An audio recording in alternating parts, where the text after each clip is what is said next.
Hola, ¿qué tal amigos? Gracias por seguirnos y continuar con estos temas de ejecución penal. Hoy seguiremos dándole continuidad al tema tan interesante de la ejecución penal. Tenemos nuevamente al maestro Raúl Hernández Avendaño. Maestro, Hola, ¿qué muchas tal? gracias, magistrado. Muchas gracias a todos por estar nuevamente con ustedes a la orden. Bien, pues vamos a continuar con el argumento, con la secuela de las entrevistas que anteriormente ya se tuvo en esta casa, en esta oficina de consultoría jurídica Hernández Reyes. Y maestro, le pregunto para nuestros seguidores, para nuestros amigos, para los abogados, para los alumnos que están interesados en este tema, ¿cuáles son las competencias de las controversias en ejecución penal, maestro? Sí, sí, sí, es una pregunta bastante interesante porque ha habido mucha controversia respecto de qué juez es el competente para ver qué tema. Los jueces locales y los jueces federales, como se dijo la vez anterior, tenemos una diferente estructura. Cada quien hizo su estructura en la segunda etapa de la ejecución penal del 2008 al 2016 y eso provocó o provoca más bien que cada quien interprete su competencia en razón de su estructura y no en razón de la ley. Entonces, la Suprema Corte de Justicia ha hecho exactamente lo mismo. Entonces, voy a decir lo que la Corte dice, pero me parece que está equivocada porque ha provocado problemas de operatividad. La Corte dice que para cuestiones sustantivas, le llaman ellos, es decir, para cuestiones de derechos preliberacionales, el competente es el juez del fuero de la persona privada de libertad. Es decir, si está en un reclusorio federal, pero es una persona del fuero común, le tocaría al juez que tenga jurisdicción en ese lugar, pero que sea del fuero común, ¿no? Para las condiciones de internamiento, le toca al juez del fuero del reclusorio.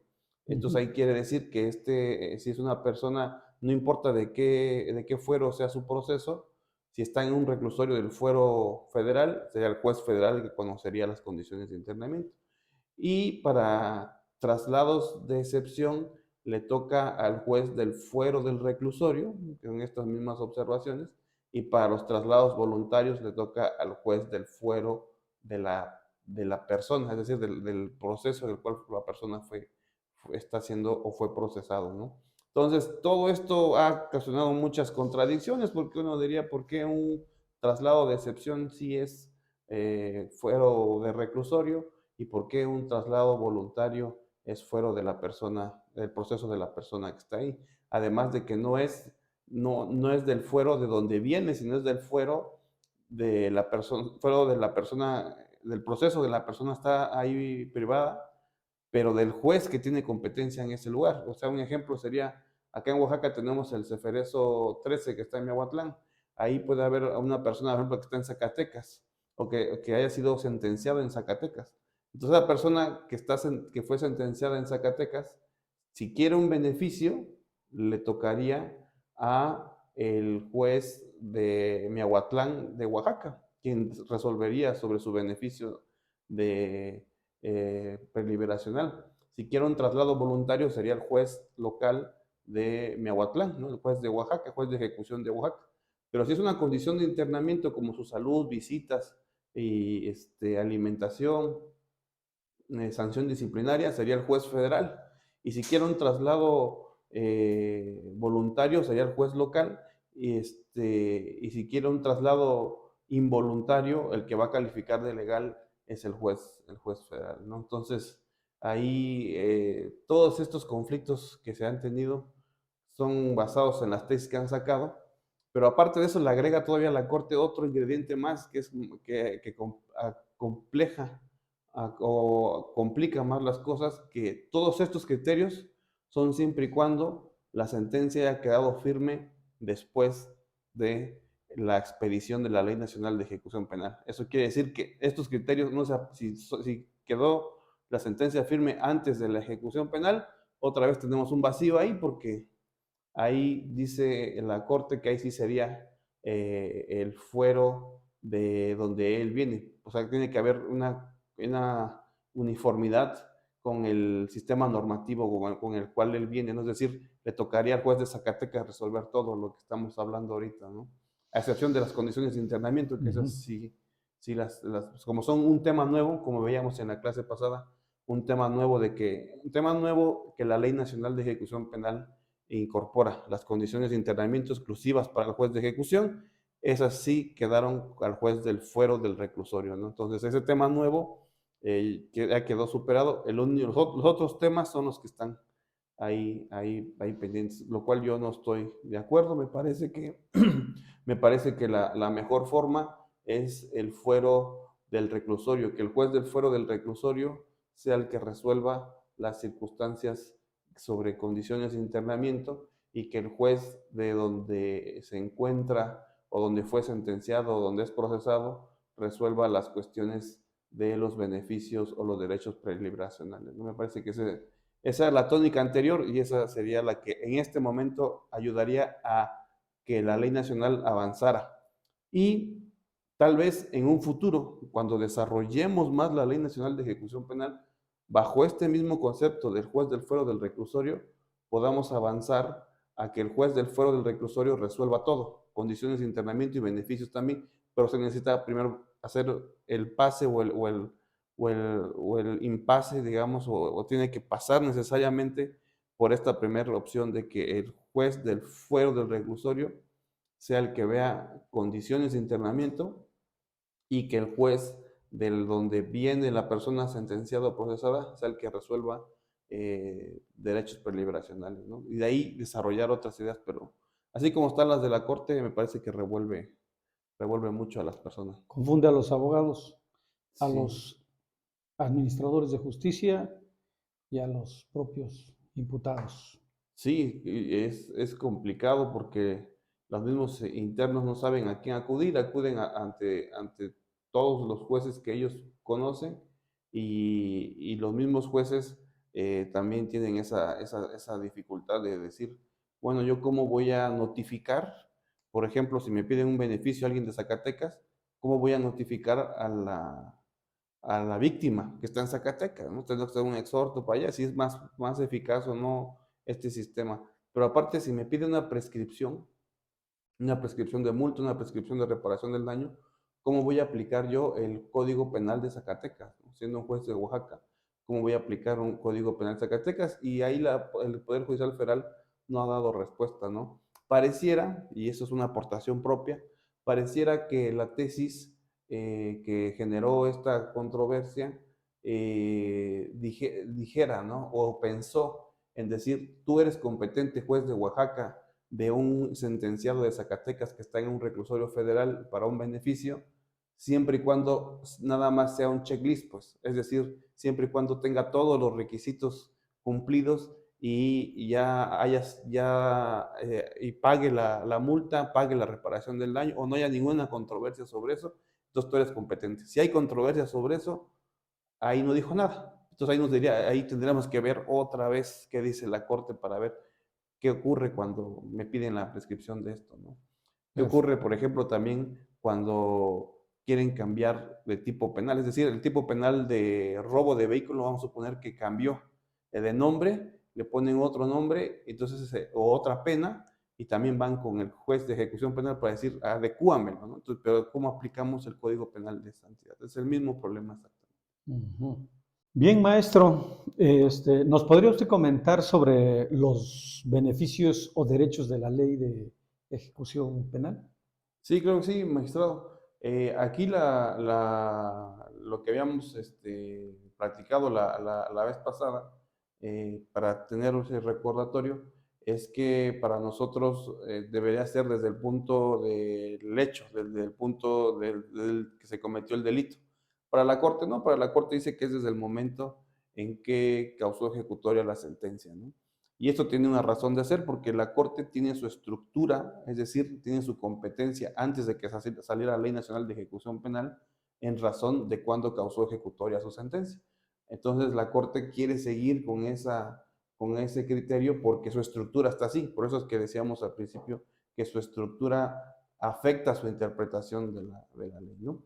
Pero haciendo esta anotación, los beneficios que trae la Ley Nacional de Ejecución Penal, básicamente los más usados son dos. Aquí es importante para la gente que nos está escuchando, hay algunos doctrinarios que hablan de beneficio en sentido estricto y beneficio en sentido amplio. El beneficio en sentido amplio es aquel que la ley dice que es beneficio.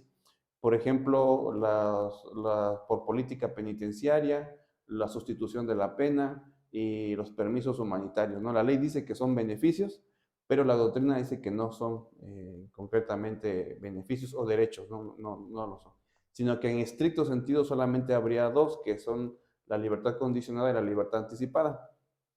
Las características que ellos dicen debe tener un beneficio para que sea considerado beneficio o derecho en sentido estricto es uno, que pida un porcentaje de prisión, ¿no? Si pide un porcentaje de prisión y que tenga que ver con la conducta del interno. Entonces, los únicos derechos preliberacionales que piden un porcentaje de prisión y que piden una conducta del interno, una conducta del interno, la libertad condicionada y la libertad anticipada. Por eso es que esos son los beneficios en sentido estricto, digamos que la doctrina llama, aunque la ley le llama beneficios a estos cinco que acabamos de mencionar. Esto quería decir en sentido contrario que la libertad por política penitenciaria, la sustitución de la pena, y los permisos humanitarios no piden tiempo, no piden conducta, ¿no? Tienen otras presupuestos para poder proceder. Y la libertad condicionada y la libertad anticipada tienen los mismos requisitos, lo único que cambia es lo que es el porcentaje del tiempo que tienen que estar en prisión. La libertad condicionada es el 50%, la libertad anticipada es el 70%, ¿no? Y lo que nos piden como requisitos es haber tenido, no tener ninguna otra sentencia condenatoria firme. Aquí también hay una gran controversia porque si uno de manera literal lee ese artículo en esa fracción, dice no tener ninguna sentencia condenatoria firme diversa, significaría que sean puros primodelincuentes, ¿no? Puros primodelincuentes serían los que tienen esa posibilidad de acceder al beneficio o al derecho preliberacional.